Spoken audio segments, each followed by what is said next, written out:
그러므로 형제들아 우리가 끝으로 주 예수 안에서 너희에게 구하고 권면하노니 너희가 마땅히 어떻게 행하며 하나님을 기쁘시게 할 수 있는지를 우리에게 배웠으니 곧 너희가 행하는 바라 더욱 많이 힘쓰라. 우리가 주 예수로 말미암아 너희에게 무슨 명령으로 준 것을 너희가 아느니라. 하나님의 뜻은 이것이니 너희의 거룩함이라. 곧 음란을 버리고 각각 거룩함과 존귀함으로 자기 아내 대할 줄을 알고 하나님을 모르는 이방인과 같이 세욕을 따르지 말고 이 일에 분수를 넘어서 형제를 해하지 말라. 이는 우리가 너희에게 미리 말하고 증언한 것과 같이 이 모든 일에 주께서 신원하여 주심이라. 하나님이 우리를 부르심은 부정하게 하심이 아니요 거룩하게 하심이니 그러므로 저버리는 자는 사람을 저버림이 아니요 너희에게 그의 성령을 주신 하나님을 저버림이니라. 형제 사랑에 관하여는 너희에게 쓸 것이 없음은 너희들 자신이 하나님의 가르치심을 받아 서로 사랑함이라. 너희가 온 마게도냐 모든 형제에 대하여 과연 이것을 행하도다.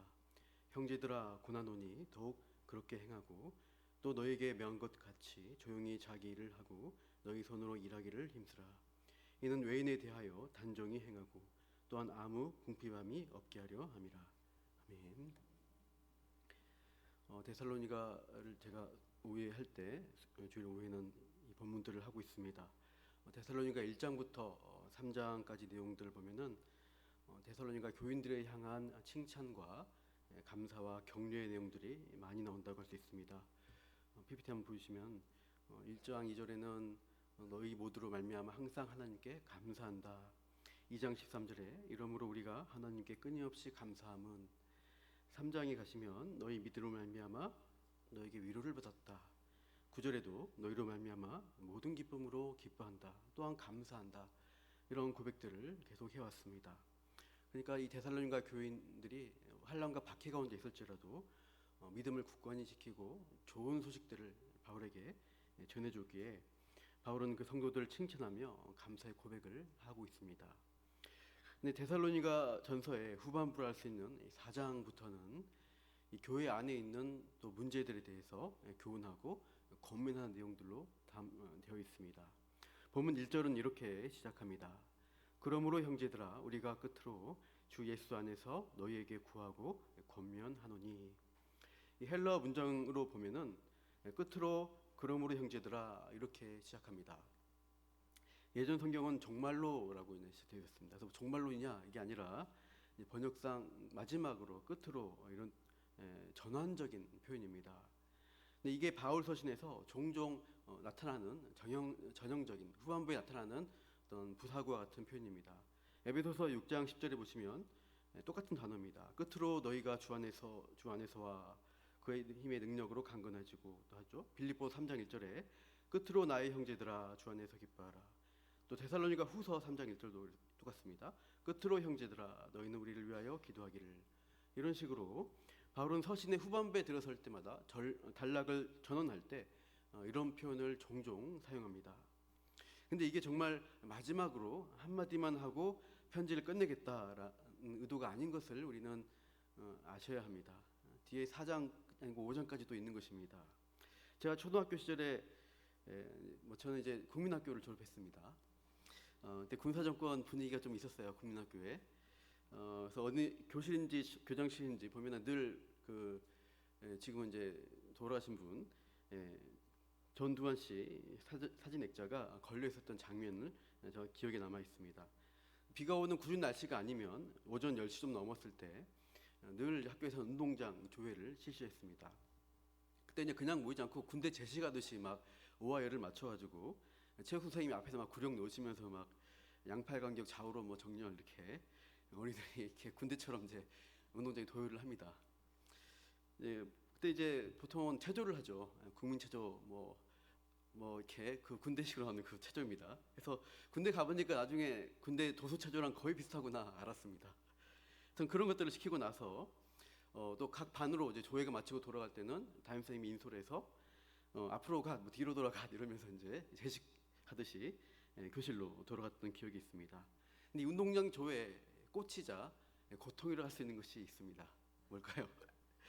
교장 선생님 훈화 말씀입니다. 체조 후에 오늘은 교장 선생님 훈화 말씀 있겠습니다 하면은 그 땡볕에 이제 전교생 어린이들이 꼼짝없이 열중처 자세로 서가지고 말씀을 들어야 했습니다. 근데 훈화 말씀 중에 제일 힘들게 하는 게 있었습니다. 한참 말씀하시다가 끝으로 마지막으로 이렇게 뭔가 말씀하시는데 이제 어린 마음에 좀 있으면 끝나겠구나, 이제 교실에 시원하게 들어갈 수 있겠구나 희망을 품고 있는데 계속해서 끝으로 이렇게 할 때 정말로 좌절이 됩니다. 5분 10분 더 길어지면서 힘들다 이런 생각이 지금도 남아 있습니다. 어떤 경우는 몸 약한 친구들이 이제 땡볕에 쓰러지기도 했습니다. 단 그런 시절이 있었는데요. 사도 바울이 이 어린 시절에 교장 선생님 같은 표현으로 끝으로라고 말을 끝내겠다는 것이 아니라 사도 바울은 다른 주제로 전환한다는 의미입니다. 그러니까 이제 이런 이제 중요한 가르침을 정말로 너에게 가르쳐줘야겠다라는 강조한 의미로 끝으로라는 말을 쓰고 있습니다. 그래서 본문 4장 시작 부분에서 끝으로 형제들아 하지만 5장까지 정말 중요한 권면들을, 가르침들을 담아내고 있는 것입니다. 전반부에서는 잘했다고 칭찬을 했는데 후반부에서는 좀 이제 부족한거나 잘못한 것을 지적하면서 잘해보자, 힘써보자 이런 식의 권면을 하게 됩니다. 좀 잔소리 같은 느낌이 있지만 바울은 성도들에게 정말로 도전하고 싶은 얘기들을 후반부에 담아서 선포를 하는 것이죠. 1절 보시는 대로 주 예수 안에서 구하고 고민한다고 하죠. 특히 고민하다, 이것은 촉구하다, 간절히 부탁하다, 호소하다라는 의미입니다. 바울이 촉구하고 간절히 부탁하고 있는 것은 자기의 뜻이 아니라 누구의 뜻입니까? 1절 중간에 표현하고 있습니다. 하나님을 기쁘시게 하는 일, 이것을 위해서 내가 고민한다라고 밝히고 있죠. 그러니까 고민하는 것 보면은 할 수 있으면 좋은 거고, 또 상황이 여의치 않아서 할 수 없으면은 어쩔 수 없지 하는 그런 선택권을 준다는 의미의 권면이 아닙니다. 우리의 믿음의 대상이신 하나님을 기쁘게 해드린 일에 반드시 꼭 그렇게 해야 한다라는 강력한 요구와 촉구에 가깝습니다. 그래서 2절에 보시면 이렇게 말씀하시잖아요. 너희에게 무슨 명령으로 준 것이라고, 이렇게 더 강한 표현을 사용하고 있습니다. 그러니까 사도 바울은 지금 내가 하려는 말은 그냥 권면 수준이 아니라 명령이다, 이것을 연이어 밝히죠. 군대에서 상관이 명령을 내리면 군인들은 복종해야 합니다. 만약 명령에 불복종하는 일이 자주 일어나면 그 부대는 지휘 체계도 다 무너지고 작전 수행도 할 수 없어서 결국 패배할 수밖에 없습니다.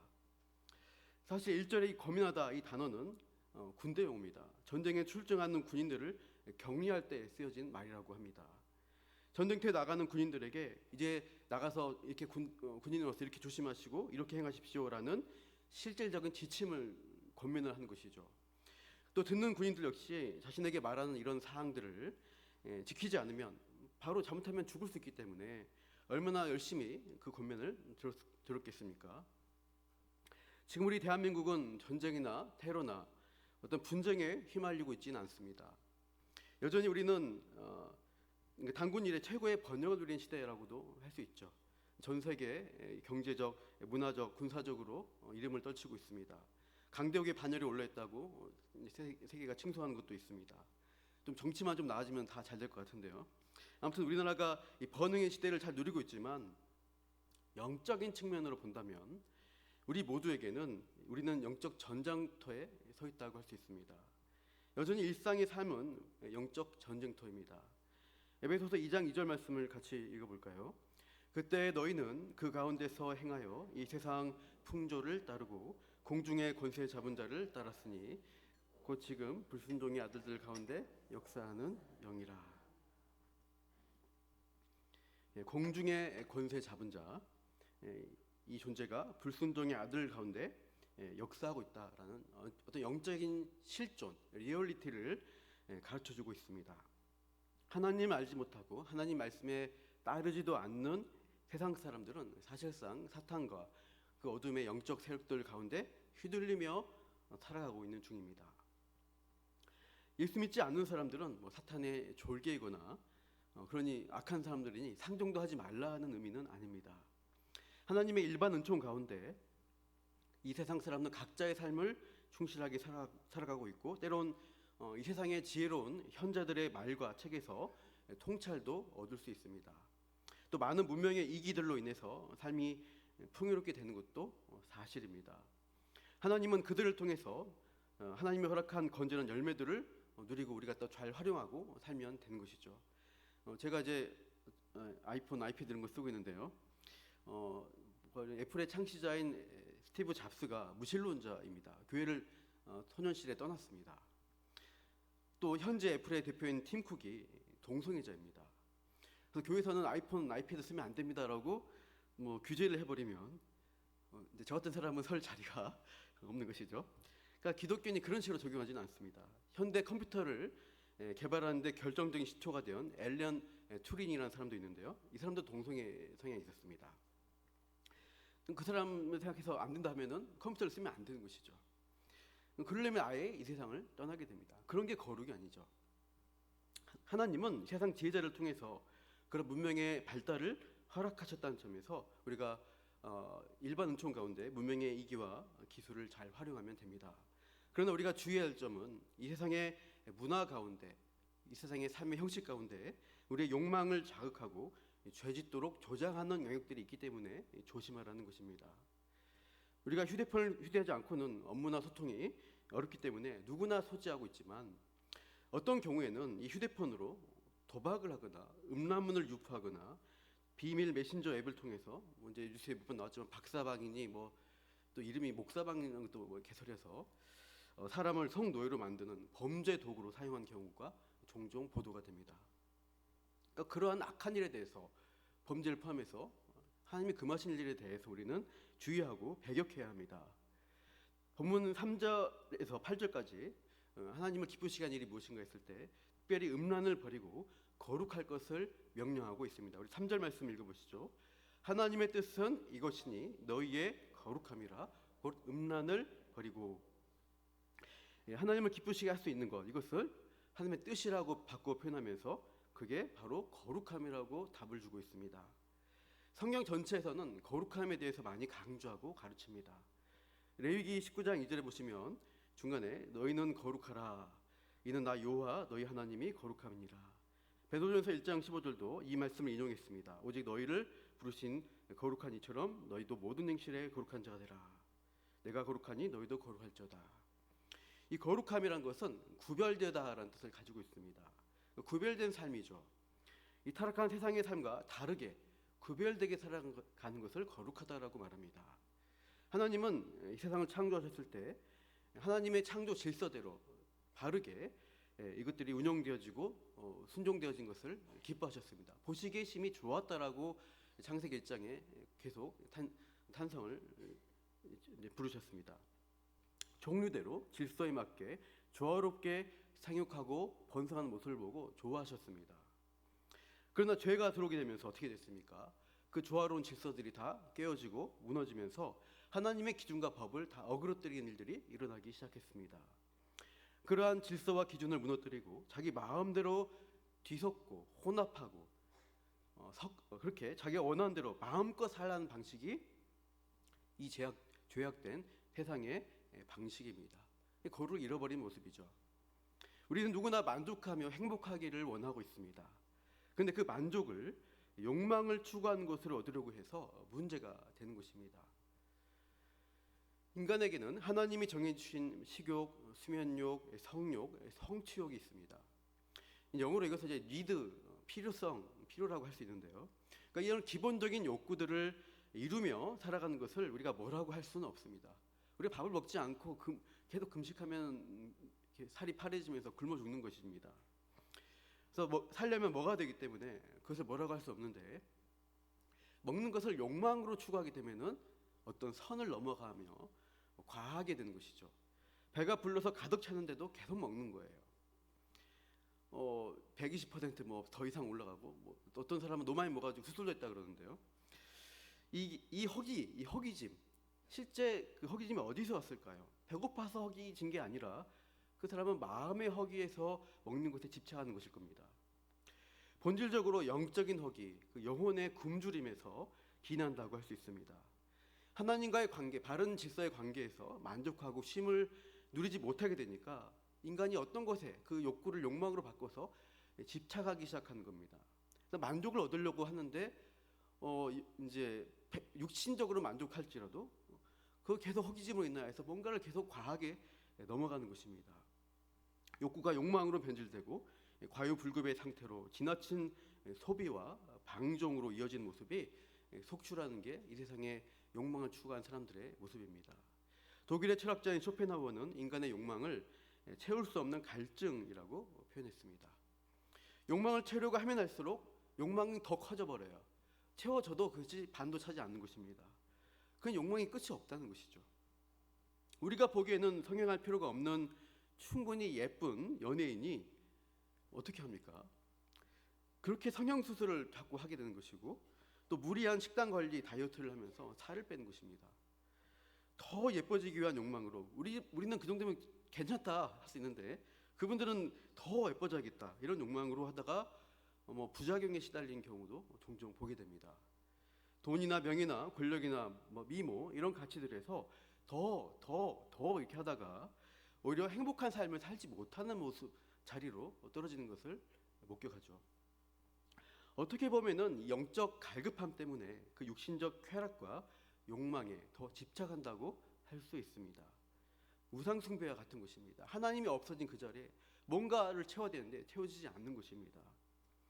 사도 바울이 살던 당시에 이 로마 제국 곳곳에는 그리스 로마 신들을 위한 신전을 만들고 그 신들을 기쁘게 해드리고 그 신들이 제공하는 풍요와 다산의 열매를 기원하면서 제의적인 성행위가 만연되었다고 합니다. 데살로니가 전서를 기록한 장소가 지금 바울이 이제 이 편지를 쓸 때 장소가 그래서 남부의 고린도라는 도시입니다. 고대 그리스 시절부터 상업과 문명이 참 발달되었던 도시였는데요. 올림포스 12신 중에 미 여신인 아프로디테를 숭배한 신전이 있었습니다. 이런 지금 남아있는 이 유적지입니다. 1000명의 이 신전에 1000명의 신전 창기를 항상 대기시키면서 이제 그 신전을 방문하는 예배하러 찾아오는 사람들과 그런 성적인 어떤 행위들을 했던 것입니다. 이런 퇴폐적 향락의 도시로 유명한 게 고린도였습니다. 근데 이게 주전 146년에 로마의 공격과 점령으로 고린도가 폐허가 되었죠. 그 100여 년 후에 줄리우스 시저가 다시 고린도를 재건했습니다. 바울 시대에는 과거의 명성을 되찾고 또 역시 과거의 음란한 문화로 또 이렇게 유명해지기 시작했죠. 그런 곳에서 바울이 자기가 있는 곳의 상황과 또 여전히 똑같은 그리스 로마 문화권에 있는 데살로니가를 보면서 음란을 버리라라고 강력한 권면의 편지를 쓰는 것입니다. 그리스 북부의 데살로니가에도 로마가 허용한 황제 숭배부터 해서 온갖 신전들이 있었습니다. 많은 전란에 시달리고 큰 화재가 일어나서 지금 이제 그 유적지들이 다 타버리고 보거나 몇 개 정도 있다고 합니다. 이 과거의 성체에서 바라본 이제 바다의 모습인데요. 참 예쁜 도시이긴 합니다. 근데 이 데살로니가라는 이 도시의 이름 자체가 여신의 이름이 포함되어 있습니다. 알렉산더 대왕 때 세운 도시 이름인데요. 알렉산더 대왕의 이복누였던 데살로라는 그 이름에다가 승리의 여신인 니키 여신의 이름을 붙여서 데살로니키라고 부른 것입니다. 니키 혹은 니케라고 하는 이 여신이 영어로 발음하면 나이키입니다. 그 나이키 맞습니다. 여러분 중에 나이키 신발이나 후드티나 이렇게 옷을 입고 계신 분들 뜨끔하신지는 모르겠지만 이름만 따와서 괜찮습니다. 우상 숭배는 아닙니다. 근데 그 정도로 이런 신들의 이름을 따서 그런 온갖 우상 숭배를 하면서 어떤 신전 제의에 참여했던 것입니다. 그래서 로마에서 섬긴 온갖 신들 이것으로 가득한 도시가 이 당시 데살로니가나 고린도였습니다. 고대 그리스 정치가 데모스테네스는 이렇게 자신들의 어떤 삶의 모습들, 가정의 모습들, 남자들의 모습을 이렇게 표현했습니다. 제가 읽어드릴게요. 우리는 향락을 위하여 매춘부를 둔다. 날마다 육체의 요구를 위하여 정부를 둔다. 아들을 낳고 가정에 충실한 후견인으로 하기 위하여 아내들을 둔다.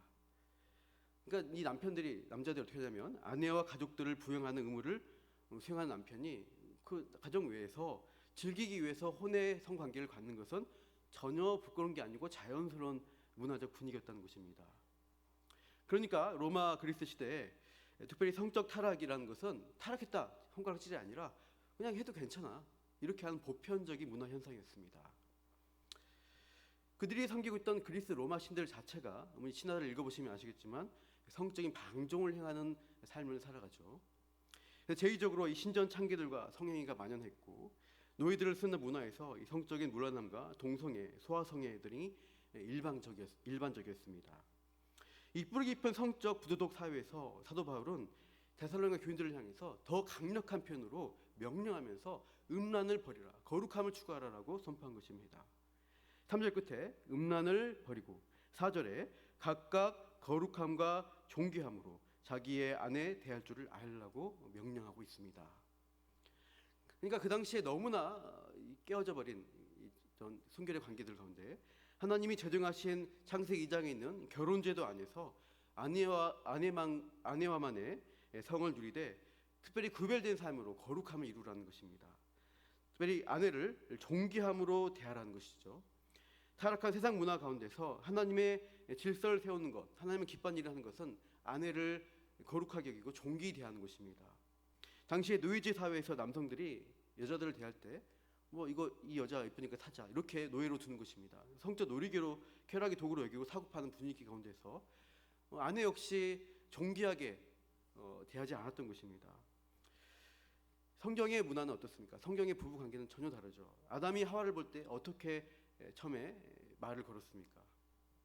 내 뼈 중에 뼈요, 내 살 중에 살이다라고 노래했습니다. 찬양 불렀습니다.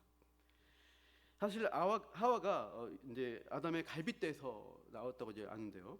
어떤 사람들은 하와가 아담의 발에서 나왔으면은 무시당했을 건데 옆구리에서 나와서 다행이다. 머리에 나왔으면 남자 위에 있었을 것이고 그래서 옆구리에서 나와서 아담과 하와가 동등한 존재로 이렇게 지어진 거 아니냐 이런 말도 합니다.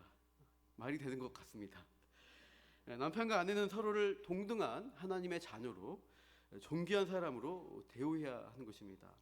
에베소서에서는 이런 권면을 많이 주고 있죠. 남편들아 아내 사랑하기를 그리스도께서 교회를 사랑하시고 그 교회를 위하여 자신을 주심같이 하라고 명하고 있습니다. 그리스도가 교회를 위해서 자신을 내어주는 희생적 사랑으로 섬긴 것처럼 남편도 아내가 완벽하지 않잖아요. 성질 내기도 하고 투정도 부리고 마음에 들지 않을 수 있습니다. 하지만 그 연약한 그리스도를 알고 품고 남편이 책임지며 희생하는 사랑으로 대하라는 것입니다. 그리스도가 얼마나 사고치는 제자들을 품었는지 모릅니다. 그걸 보면은 교회를 위해서 남편이 예수님 이렇게 하신 것처럼 남편도 아내를 그런 식으로 존귀히 대하는 것이 성경의 가르침입니다. 그러면 아내만 받는 것이냐? 또 이런 말씀도 있죠. 교회가 그리스도에게 하듯 아내들도 범사에 자기 남편에게 복종할지니라. 그렇게 사랑받을 때 남편에게 복종하며 하나님 말씀 안에서 순종하면서 거룩한 가정을 이루어가는 것입니다. 서로 존귀히 대하는 모습이 아름다운 부부의 또 가정의 모습입니다. 나아가서 공동체 지체들을 어떻게 대할지 본문 5절과 같이 교훈하고 있죠. 5절에 하나님을 모르는 이방인과 같이 사욕을 따르지 말고 분소를 넘어 형제를 해하지 말라. 데살로니가 교인 중에 거의 다수는 혈통적으로 그리스 사람들, 이방인들입니다. 그런데 바울은 이 표현에서 이 고면을 하는 대상들을 향해서 이런 전제죠. 예수 믿는 성도를 하나님 백성으로 정의하고 있습니다. 오히려 하나님을 믿는다라고 말하면서 이제 회당에 모여서 예배드리는 복음을 거부하는 유대인들을 이방인과 똑같이 취급하는 것입니다. 유대인이든 헬라인이든 하나님 말씀에 불순종하는 자들은 하나님을 모르는 이방인이라고 규정합니다. 그리고 데살로니가의 성도들은 하나님 백성이라는 것으로 교훈을 하고 있죠. 하나님 모르는 자처럼 세욕을 따르지 말라. 너희는 이제 구별되었다. 다른 사람들이다. 이방인이 더 이상 아니라는 것입니다. 분소를 넘어서 믿는 성도를 해야 하는 것, 즉 이 맥락을 볼 때 부적절한 성적 관계 대상으로 삼아서 어떤 선 넘는 그런 일들을 벌이지 말라는 경고입니다. 그러니까 가족 외에 이웃과 지체의 배우자, 또 교회 안에서의 형제 자매를 대할 때 그러한 음란의 마음, 음욕의 마음으로 대하지 말라는 말씀이죠. 그렇게 하게 되면은 주님께서 보고 계시고 신원하실 거라고 말씀하십니다. 하나님이 갚으시고 심판하실 것이기 때문에 우리가 성적 범죄에 빠지지 않도록 특별히 공동체 안에서 조심해야 합니다. 참 많은 한국 교회 안에 이런 성적 문제가 특히 목회자 안에서 일어나기 때문에 참 걱정스러운 일입니다. 특별히 우리는 이 말씀을 더욱더 주의를 기울여서 이 시대를 분별하고 이 죄 문제와 싸워야 할 것입니다.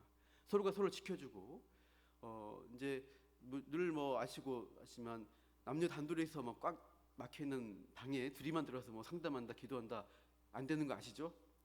단둘이 차에 타고 옆에 앉히고 안 되는 거 아시죠? 뒤로 보내셔야 됩니다. 남녀 있으면 서로 조심하는 겁니다. 다 괜찮은 관계지 이게 안 됩니다, 절대로. 그런 것들을 늘 우리가 주의하고 이런 명령을 따라서 우리가 잘 적용해야 할 것입니다. 7절에 보시면 다시 한번 이 부르심에 대해서 그 뜻에 대해서 언급하고 있는데요. 하나님이 우리를 부르심은 부정하게 하심이 아니요 거룩하게 하심이라고 또 말씀합니다. 반복해서 나오는 것이죠. 특별히 여기서 부르심이라는 단어가 헬러 칼레오 부르다라는 동사인데요. 부정 과거형입니다. 이미 불러냈다는 것입니다. 너희는 부름 받았어. 성적 방종과 죄악으로 가득 찬 세상으로부터 구별하여서 불러낸 존재들이 너희들이라는 의미입니다. 하나님의 기쁘신 뜻을 따라서 불러낸 자들의 그 모임을 우리는 에클레시아라고 부릅니다. 밖을 뜻하는 에크와 전치사와 부르다의 칼레오 동사가 결합되어서 에클레시아라는 교회라는 명사가 만들어졌습니다. 교회는 그렇게 세상에서 불러내어서 거룩하게 살아가는 사람들의 모임입니다. 그러니까 거룩한 교회에 속하면서도 그래서 부정하고 음란한 자리에 머물러 있다는 것은 모순적인 것입니다. 우리가 죄성이 있기 때문에 늘 빠지기 쉽지만 계속 회개하면서 돌이켜 나오는 노력들이 있어야 교회됨의 모습이 맞습니다. 8절을 보시면 그러므로 같이 읽어보시죠. 그러므로 저버리는 자는 사람을 저버림이 아니요 너에게 그의 성령을 주신 하나님을 저버림이라. 공동체 안에서 사람에게 그렇게 악을 행하게 되고 우리가 잘못된 관계를 맺게 되면은 결국 그것은 거룩한 성령을 주신 하나님을 버리는 일입니다. 배반하는 일입니다. 하나님이 죄인을 버린 것이 아니라 그 죄인이 먼저 하나님 앞에 돌아선 것입니다. 스스로가 그렇게 악한 길로 간 것이죠. 교회의 이론이라면 거룩함을 향한 자리로 늘 나가도록 애를 써야 합니다. 그럼에도 성적인 방종에 머무는 것은 하나님의 뜻을 무시하고 하나님 버리는 행위라는 것을 알고 더욱더 주의하시기 바랍니다. 가정 안에서의 이 바른 사랑의 관계가 이제 신앙 공동체에서의 사랑으로 확장되어 나가는 것이 또한 거룩함을 이루는 하나님을 기쁘시게 하는 방법입니다. 9절 이후에 형제 사랑에 대해서 고민하고 있습니다. 우리 9절 읽어보시죠. 형제 사랑에 관하여는 너에게 쓸 것이 없으면 너희들 자신이 여기 보시면 너희가 형제 사랑을 잘하고 있다 이렇게 칭찬을 격려를 하고 있습니다. 너에게 편지를 쓸 것이 없을 정도로 잘하고 있다. 그러면 누가 가르쳐주지 않았어도 형제 사랑을 잘하는 것이냐? 그렇지 않다는 것입니다. 중간 나오지. 하나님의 가르침을 받았기 때문입니다. 바울의 전도와 가르침을 통해서 하나님을 믿고 하나님의 뜻을 배웠기 때문에 우리가 이걸 마땅히 해야 된다. 서로 사랑해야지. 이런 모습으로 애쓰며 나갈 수 있었던 것입니다. 사랑은 그냥 실천되지 않습니다. 사랑에 앞서서 늘 하나님의 가르치심이, 권면이, 명령이 늘 있어야 합니다. 하나님이 주시는 말씀, 하나님이 행하신 일들을 우리가 기억하고 묵상할 때 우리가 하나님의 사랑을 경험하게 됩니다. 그 자리에서 우리 영혼이 만족함을 누리고 아까 공허함들, 그런 세상적 쾌락 중 사람들의 그 허기짐들이 채워지는 것입니다. 그럴 때 우리가 서로 형제 자매를 존귀 대하고 사랑하는 그런 실천의 자리로 나아갈 힘이 생기는 법입니다. 우리가 매주 그래서 예배를 드리는 것이고 매일의 말씀의 묵상과 기도의 시간이 필요한 것입니다. 그날 그래야 사랑할 수 있는 힘을 더 받게 되는 것이죠. 아무런 공급도 없는데 갑자기 없던 힘이 샘솟고 사랑이 샘솟는 일은 없습니다. 하나님의 사랑과 은혜가 내 안에서 채워지고 먼저 만족되어야 우리에게 사랑할 힘이 생겨나는 것입니다. 사랑하는 성도 여러분 이제 오늘도 주중에도 구역 모임을 하실 텐데요. 교제하실 때 그냥 우리끼리 먼저 교제, 세상적인 얘기, 내 필요, 내 자랑 해버리면 구역 모임이 될까요, 안 될까요? 질투가 일어나게 되고 상처가 나게 되고 무슨 모임이 이래 공허함밖에 남지 않습니다. 우리가 구역으로 모일 때 먼저 내세우는 것은 하나님 말씀입니다. 주일 들었던 그 말씀을 묵상하고 적용하고 어떻게 살 것인지 또 어떻게 기도하며 서로 세워나갈 것인지를 나눌 때 구역 모임에 더욱더 하나님이 주시는 사랑의 관계가 회복되는 것입니다. 하나님의 가르치심을 받아서 서로 사랑하시는 저 여러분 되기를 축복합니다. 10절에 보시면 이 데살로니가 교회 성도들이 자기들 교회와 지역을 넘어서서 보다 더 넓은 범위에서 그 사랑을 실천해 가는 것을 볼 수 있습니다. 너희가 온 마게도냐 모든 형제에 대하여 과연 이것을 행하도다. 형제들아 고나노니 더욱 그렇게 행하고. 이 마게도냐라는 것은 그리스 북부 전체를 가리키는 넓은 지역명입니다. 특정 도시를 언급하자면 빌립보, 베레아 도시에 바울이 개척한 교회들이 있었습니다. 그런 다른 도시에 있는 교회와 성도들에게까지 이 데살로니가 성도들은 형제 사랑을 실천한 것 같습니다. 가난한 형제들이 있으면 또 물질로 후원도 해주고, 외지의 성도들이 방문하게 되면은 환대하면서 기쁘게 섬겨줬던 것입니다. 자기끼리 우리 교회만 이러면서 이기적으로 굴지 않고 외부에 있는 동일한 믿음의 공동체에게도 손을 벌려서 기쁘게 섬겼던 것입니다. 그 일을 위해서 더욱더 힘쓰라라고 바울은 또 잘하고 있다. 더 힘쓰라, 힘내라 이렇게 도전하고 있죠. 지난 주일 오후 이 시간에 우리가 북방 해외 선교부 주관으로 헌신 예배를 드렸습니다. 유대열 목사님 오셔서 귀한 말씀과 사역 보고를 해주셨는데요.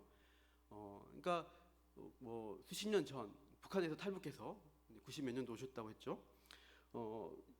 이게 오셔서 이제 어디 오갈 데 없는 그분을 우리 송파 제일교회가 사랑으로 품었고, 그래서 여기서 그분이 신앙생활을 하고 예수님 믿고 또 신학까지 하게 되었습니다. 그 받았던 사랑이 이제 어떻게 됐습니까? 확장되어서 번영교회로 흘러갔고, 이제는 그 교회가 탈북자들을 품고 섬기는 그 귀한 사역들을 감당하고 있습니다. 지금도 우리 교회가 열방에 흩어져서 사역하는 50여 분의 선교사님들을 후원하고 또 미제립 교회와 여러 기관들을 섬기는 일들을 하고 있습니다. 이 모습이 데살로니가 교회가 마게도냐 각 지역에 했던 일들과 같은 것입니다. 더욱 힘쓰라. 우리도 더욱더 이 일을 위해서 함께 마음을 모으고 나아가는 것이 필요하겠죠. 11절 보십시오. 또 너희에게 명한 것 같이 조용히 자기 일을 하고 너희 손으로 일하기를 힘쓰라. 이 말씀은 이제 뒤에 나오지만 재림에 대한 소망을 가졌는데요.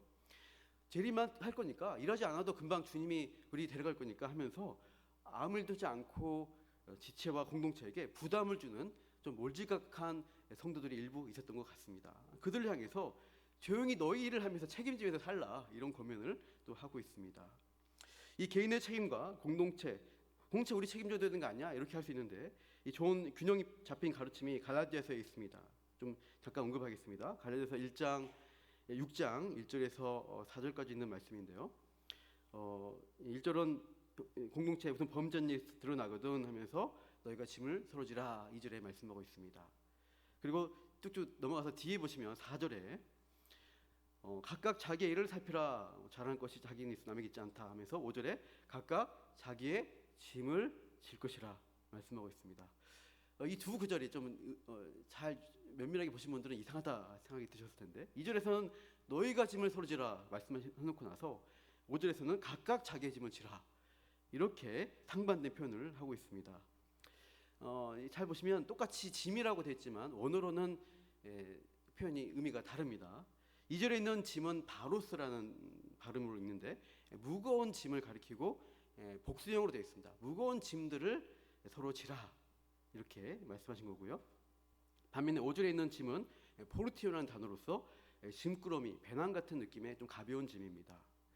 단수로 되어 있습니다. 그러니까 각각 자기가 갖고 있는 하나의 짐들씩을 자기가 지는 거다는 것을 말씀하고 있습니다.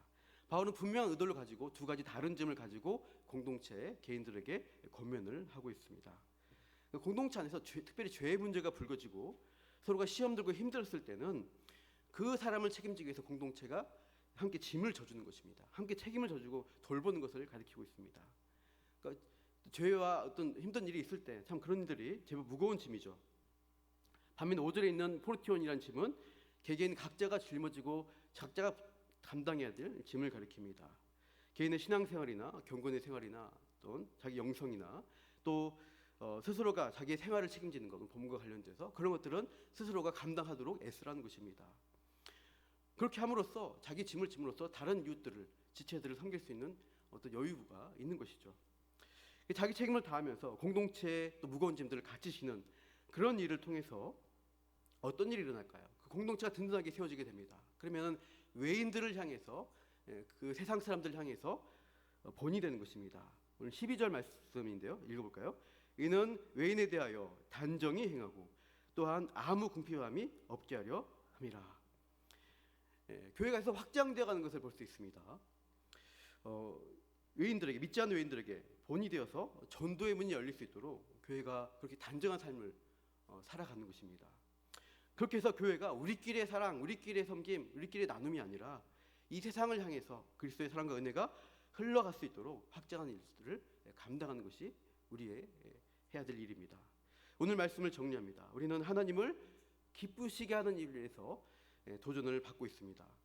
하나님의 자녀, 성도라고 하면서 우리가 힘쓰고 애쓰지 않고 가만히 있으면 이 세상의 음란과 죄악된 문화 가운데 흔들리고 휩쓸릴 수밖에 없습니다.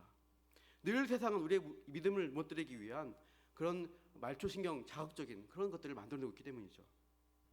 그럼 늘 우리가 그에 대비해서 말씀과 기도로 깨어서 우리를 어떤 정체성, 구별받은 자로서 불러내신 그 하나님의 뜻을 붙잡고 거룩함을 추구할 때 어떤 일이 일어납니까? 우리의 부부의 관계, 가정, 또 우리 공동체에서 거룩함과 존귀함이 드러나게 될 것입니다. 형제에 대한 사랑이 풍성해져서 세상 외인들을 향해서 흘러갈 때 저들은 정말 사랑하는구나, 정말 저들은 그리스도의 제자구나 하면서 외부인들이 다가와서 예수 믿는 일들이 확장되어 가는 것입니다. 이렇게 우리의 복음을 우리가 살아내고 복음을 전하면서 하나님의 기뻐하신 뜻을 위해서 서로 거룩함과 존귀함으로 나아가시는 저와 여러분 되기를 축복합니다.